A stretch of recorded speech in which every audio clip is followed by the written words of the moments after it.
बाबा तेरी मीठी मुरली की धुन सुन कर के मन हर्षाए, हो सुन कर के मन हर्षाए।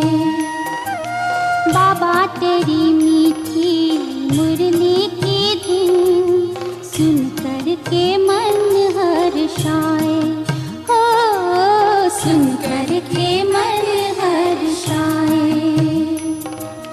रास रचाए साथ तुम्हारे, रास रचाए साथ तुम्हारे, झूम झूम दिल ये गाए, हो झूम झूम दिल ये गाए। बाबा तेरी मीठी मुरली की धुन सुन कर के मन हर्षाए, हो सुन कर के मन हर्षाए।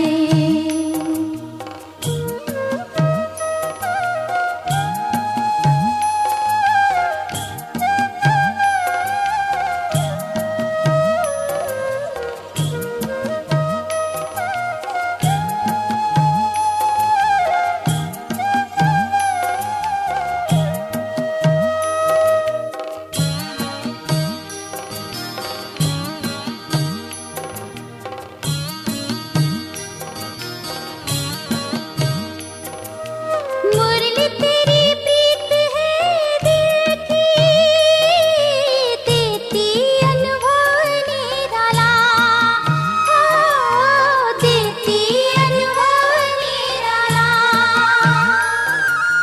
जीवन ये लाए उजाला, पिए जो अमृत प्याला, पिए जो अमृत प्याला।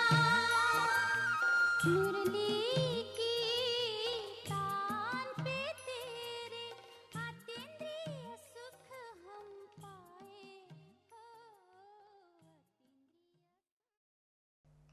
ओम शांति।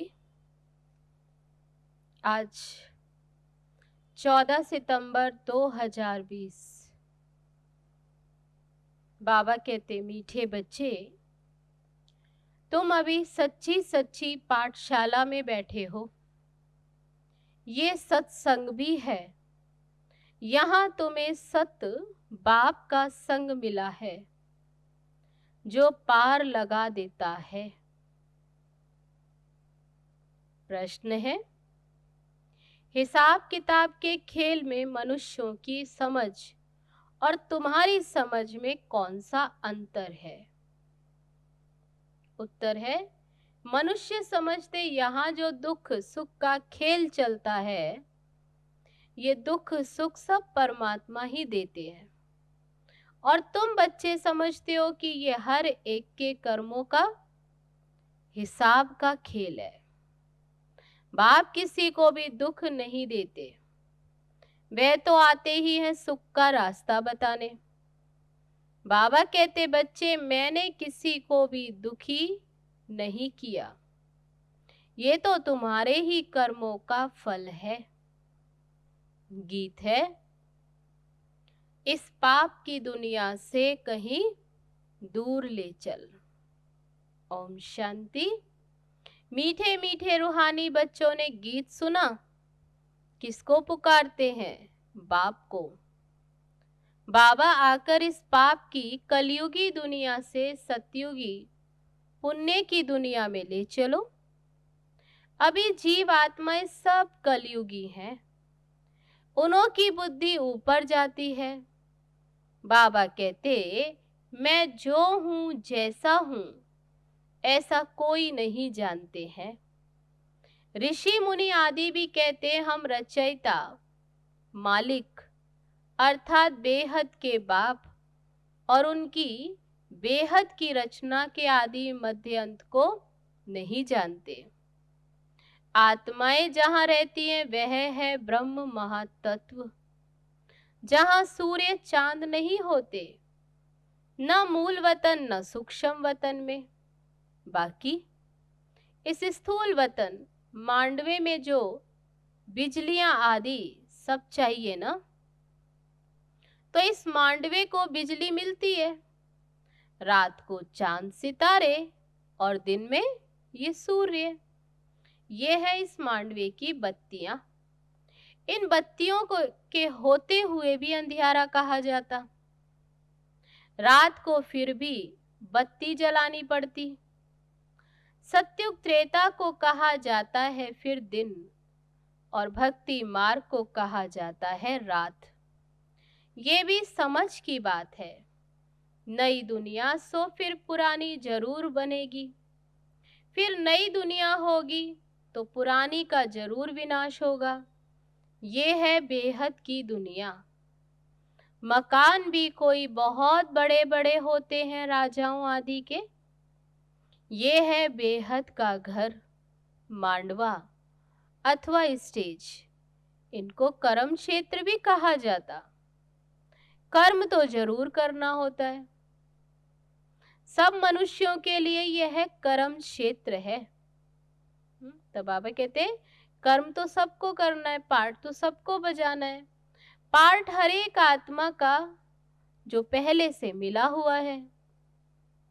तुम्हारे में भी कोई है जो इन बातों को अच्छी रीति से समझ सकते हैं।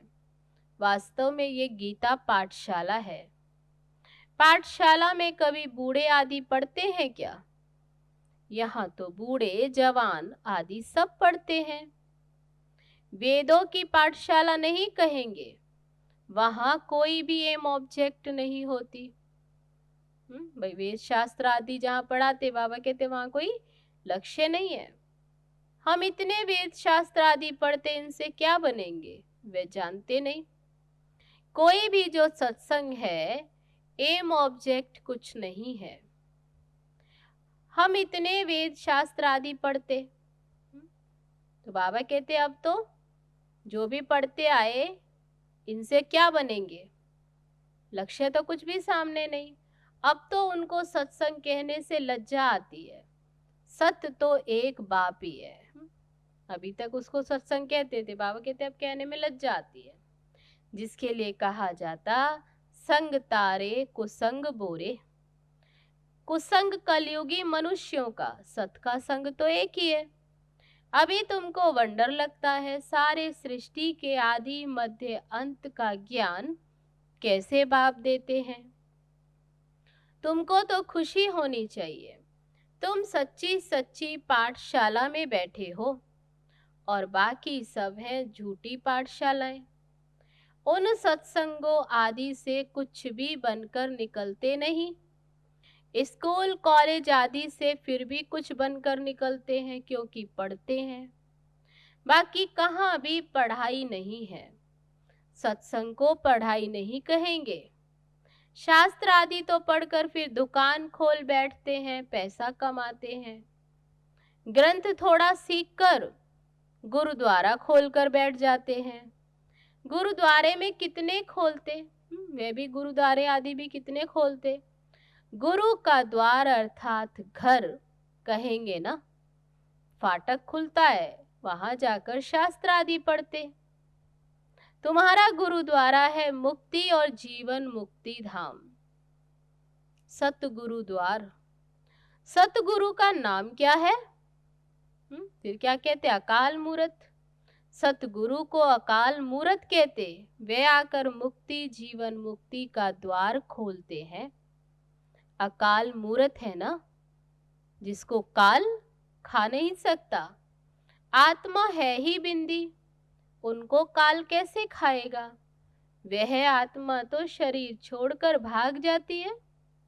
मनुष्य समझते थोड़े ही है कि एक पुराना शरीर छोड़ फिर जाए दूसरा लेगी, फिर इसमें रोने की क्या दरकार।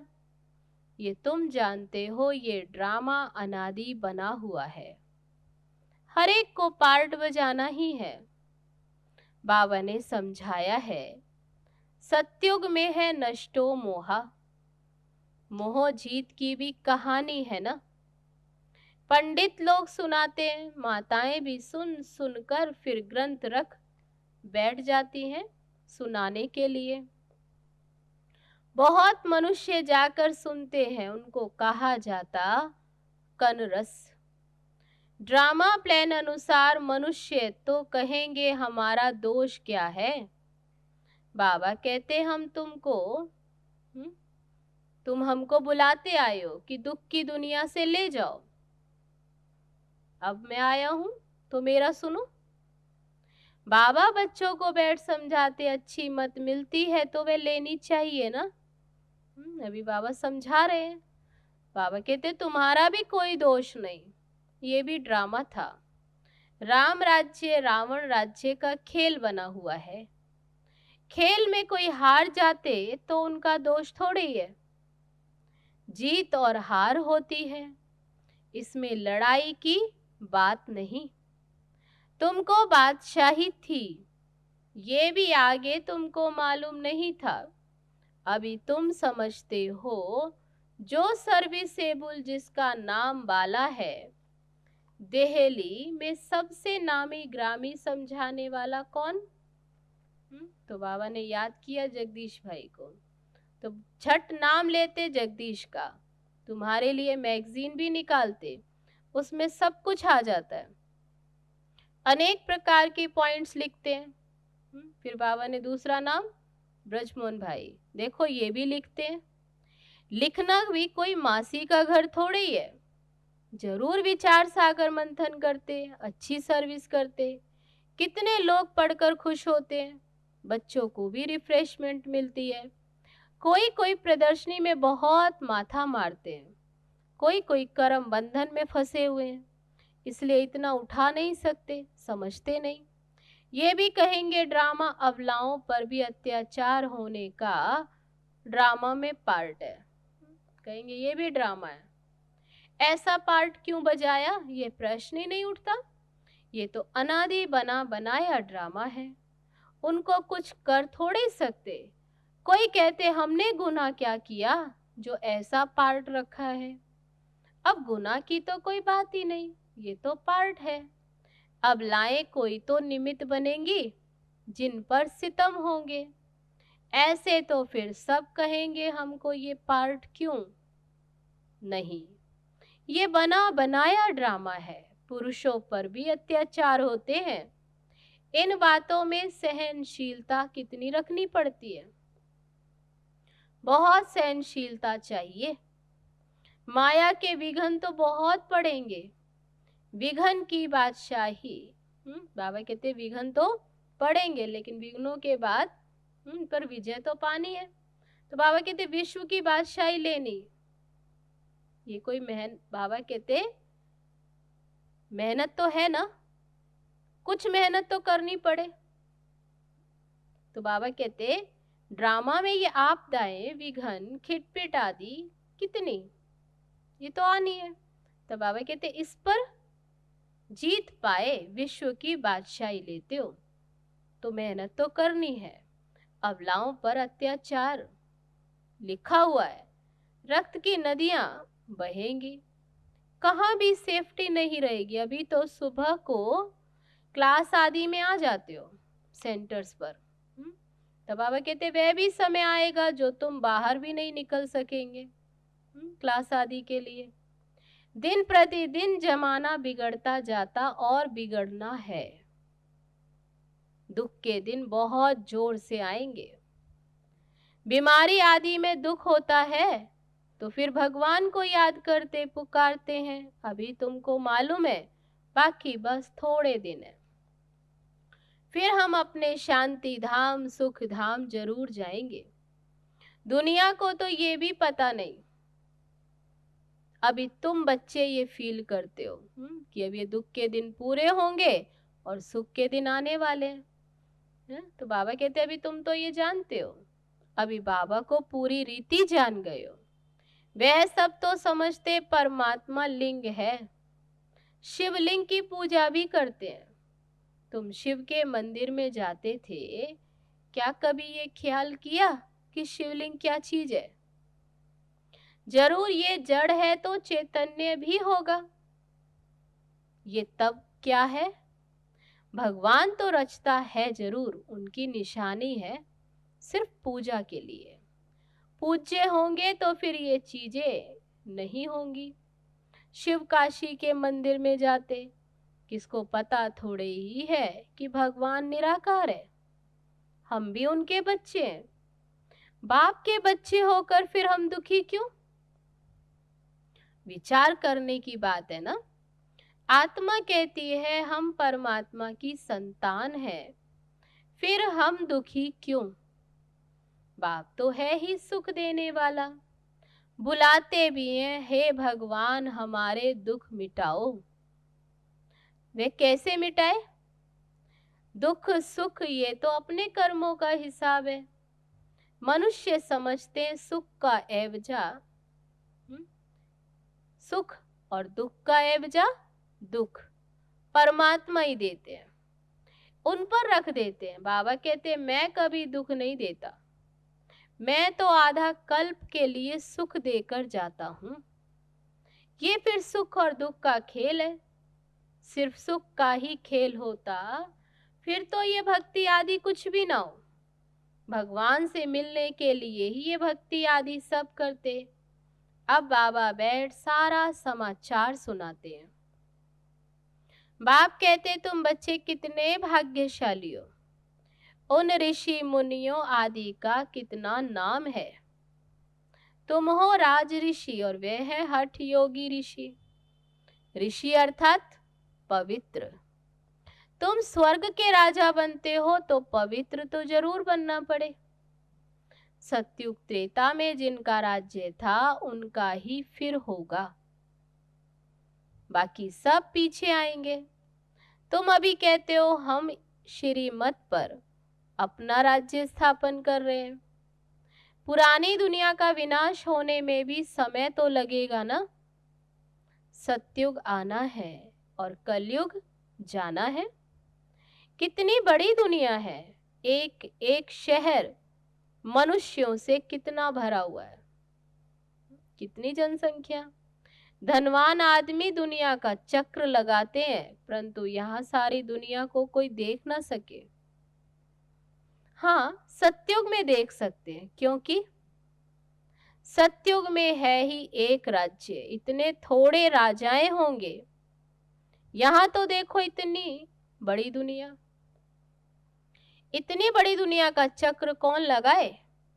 वहां तुमको समुद्र में जाने का नहीं, वहां सीलोन बर्मा आदि ये सब नहीं होंगे, कुछ भी नहीं। ये कराची नहीं होगी। तुम सब मीठी नदियों के किनारे पर रहते हो, खेती बाड़ी आदि सब होती है। सृष्टि तो बड़ी है, मनुष्य बहुत थोड़े रहते हैं, फिर पीछे वृद्धि होती है। फिर वहां जाकर अपना राज्य स्थापन किया, धीरे धीरे हप करते गए, अपना राज्य स्थापन कर दिया। अभी तो सबको छोड़ना पड़ता है। एक भारत ही है जिसने किसी का भी राज्य छीना नहीं है। और तो आते गए छीनते गए। बाबा कहते एक भारत ही है, क्योंकि भारत असल में अहिंसक है ना। भारत ही सारी दुनिया का मालिक था और सब पीछे आए हैं, जो टुकड़े टुकड़े होते गए। तुमने कोई को हप नहीं किया, अंग्रेजों ने हप कर लिया। तुम भारतवासियों को तो बाबा विश्व का मालिक बनाते हैं। तुम कहाँ गए थोड़े ही हो, तुम बच्चों की बुद्धि में ये सारी बातें हैं।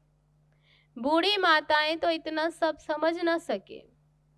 बाबा कहते अच्छा है जो तुम कुछ भी पढ़ी नहीं हो, पढ़ा हुआ सब बुद्धि से निकालना पड़ता है। एक बात सिर्फ धारण करनी है, मीठे बच्चे बाप को याद करो। तुम कहते भी थे ना बाबा आप आएंगे तो हम आप पर वारी जाएंगे, कुर्बान जाएंगे।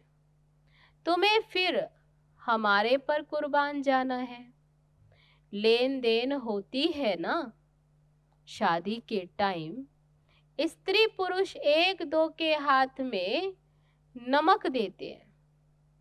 बाप को भी कहते हम पुराना सब कुछ आपको देते हैं, मरना तो है, तो ये सब खत्म होना है। आप हमको फिर नई दुनिया में देना। बाबा आते ही हैं सबको ले जाने। काल है ना, बाप है ही कालों का काल। सिंध में कहते ये कौन सा काल है जो सबको भगा कर ले जाते। तुम बच्चे तो खुश होते हो, बाबा आते ही हैं ले जाने। हम तो खुशी से अपने घर जाएंगे। सहन भी करना पड़ता है। अच्छे अच्छे बड़े बड़े घर की माताएं मार खाती हैं। तुम सच्ची कमाई करती हो, मनुष्य थोड़े जानते। वे तो है ही कलयुगी शूद्र संप्रदाय, और तुम हो संगम युगी। तो बाबा कहते तुम पुरुषोत्तम बन रहे हो। जानते हो पहले नंबर में पुरुषोत्तम कौन? ये लक्ष्मी नारायण है ना। फिर धीरे धीरे डिग्री कम होती जाएगी, ऊपर से नीचे उतरते जाते, फिर आहिस्ते आहिस्ते गिरते रहेंगे। इस समय सब गिर चुके हैं, सब एकदम पट में आ गए। झाड़ पुराना हो चुका है, तना सड़ गया है। अब फिर से स्थापना होती, फाउंडेशन लगता है। कलम कितना छोटा होता है, फिर उनसे कितना बड़ा झाड़ बढ़ जाता है। ये भी झाड़ है। सतयुग में बहुत छोटा झाड़ होता है, अब कितना बड़ा झाड़। वैरायटी फूल कितने। मनुष्य सृष्टि के बाबा कहते मनुष्य सृष्टि में है एक, लेकिन एक झाड़ ही वैरायटी कितनी। सृष्टि एक ही है, लेकिन वैरायटी इस झाड़ की देखो कितनी। अनेक वैरायटी धर्मों का झाड़ ये मनुष्य का है। एक की सूरत ना मिले दूसरे से, कितनी वैरायटी। ये बना बनाया ड्रामा, एक जैसा पार्ट भी कोई का नहीं हो सकता। इसको कहा जाता कुदरती बना बनाया बेहद का ड्रामा। इनमें भी बनावट बहुत है। जो चीज रियल होती है वे खत्म भी होती है। फिर 5000 वर्ष के बाद रियलिटी में आएंगे। चित्र आदि में कोई रियल बने हुए थोड़े ही है। ब्रह्मा की भी शक्ल फिर 5000 वर्ष बाद तुम देखेंगे। यही चित्र फिर से। इस ड्रामा के राज को समझने में बड़ी बुद्धि विशाल चाहिए, और कुछ नहीं समझो। तब बाबा कहते सिर्फ एक बात बुद्धि में रखो, क्या? कि एक शिव बाबा दूसरा ना कोई। ये आत्मा ने कहा बाबा हम आपको ही याद करेंगे। ये तो सहज है ना। हाथों से कर्म करते रहो और बुद्धि से बाबा को याद करते रहो। अच्छा, मीठे मीठे सिकी लदे बच्चों प्रति माता पिता बाप दादा का याद प्यार और गुड मॉर्निंग। रूहानी बाप की रूहानी बच्चों को नमस्ते। हम रूहानी बच्चों की रूहानी बाप दादा को नमस्ते नमस्ते। ओम शांति। अब है धारणा के लिए मुख्य सार। पहली पॉइंट, सहनशीलता का गुण धारण कर माया के विघ्नों में पास होना है। अनेक आपदाएं आएंगी, अत्याचार होंगे। ऐसे समय पर सहन करते बाप की याद में रहना है। सच्ची कमाई करनी है। दूसरी पॉइंट, विशाल बुद्धि बन इस बने बनाए ड्रामा को अच्छी रीति समझना है। ये कुदरती ड्रामा बना हुआ है, इसलिए प्रश्न उठ नहीं सकता। बाबा जो अच्छी मत देते हैं उस पर चलते रहना है। अब है आज का वरदान। बाप समान वरदानी बन, हर एक के दिल को आराम देने वाले मास्टर दिलाराम भव। जो बाप समान वरदानी मूरत बच्चे हैं, वे कभी किसी की कमजोरी को नहीं देखते। वे सबके ऊपर रहमदिल होते हैं। जैसे बाप किसी की कमजोरियां दिल पर नहीं रखते, ऐसे वरदानी बच्चे भी किसी की कमजोरी दिल में धारण नहीं करते। वे हर एक की दिल को आराम देने वाले मास्टर दिलाराम होते हैं। इसलिए साथी हो या प्रजा, सभी उनका गुणगान करते। सभी के अंदर से यही आशीर्वाद निकलती है कि ये हमारे सदा स्नेही सहयोगी हैं। तो आज का वरदान, बाप समान वरदानी बन, हर एक के दिल को आराम देने वाले मास्टर दिलाराम भव। अब है आज का स्लोगन। संगम युग पर श्रेष्ठ आत्मा वह है जो सदा बेफिक्र बादशाह है। संगम युग पर श्रेष्ठ आत्मा वह है जो सदा बेफिक्र है। अच्छा, तो ये थे बाबा के आज के महावाक्य। चलो बाबा की याद में ओम शांति।